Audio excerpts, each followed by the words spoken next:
জল্পনার অবসান হলো। শেষ পর্যন্ত ডায়মন্ড হারবার কেন্দ্রে অভিষেকের বিরুদ্ধে প্রার্থী হলেন না আইএসএফ প্রধান নওশাদ সিদ্দিকী। আইএসএফের টিকিটে সেখানে দাঁড়াচ্ছেন আইএসএফ নেতা মঞ্জু লস্কর। এদিন সন্ধ্যায় তার নাম ঘোষণা করে আইএসএফ দল।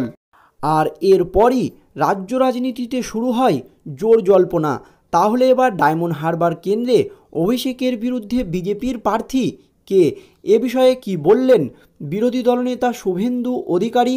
রাজ্যের বিরোধী দলনেতা শুভেন্দু অধিকারী আগেই বলেছিলেন যে ডায়মন্ড হারবারে যদি আইএসএফ বিধায়ক নওশাদ সিদ্দিকী লোকসভা ভোটে দাঁড়ান তাহলে তৃণমূল 3 নম্বরে থাকবে, জিতবে বিজেপি প্রার্থী। যদিও ডায়মন্ড হারবার লোকসভা কেন্দ্রে অভিষেক বন্দ্যোপাধ্যায়ের বিরুদ্ধে নওশাদ সিদ্দিকী আর ভোটে লড়ছেন না।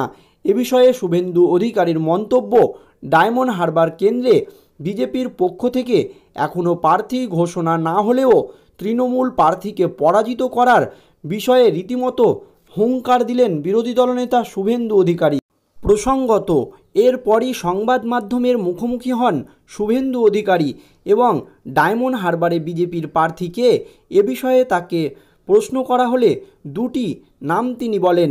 তখনই তিনি বলেন, ডায়মন্ড হারবার আর দক্ষিণ কলকাতায় শেষ দফায় ভোট, ওদের নাকের জল আর চোখের জল এক করে ছাড়ব। শুভেন্দুর এত হুঙ্কার, ষষ্ঠ দফায় ভোটের পর সবাই চাপমুক্ত থাকবে।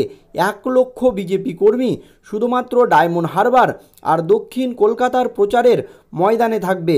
দেখা হবে লড়াইয়ের ময়দানে, তৃণমূল কংগ্রেস বলে কিছু নেই। এরপরই তিনি দুটি নাম প্রকাশ করেন, কংগ্রেস ছেড়ে বিজেপিতে যোগ দেওয়া কৌস্তব বাগচি এবং বিজেপির আইনজীবী প্রিয়াঙ্কা টিবড়িগল।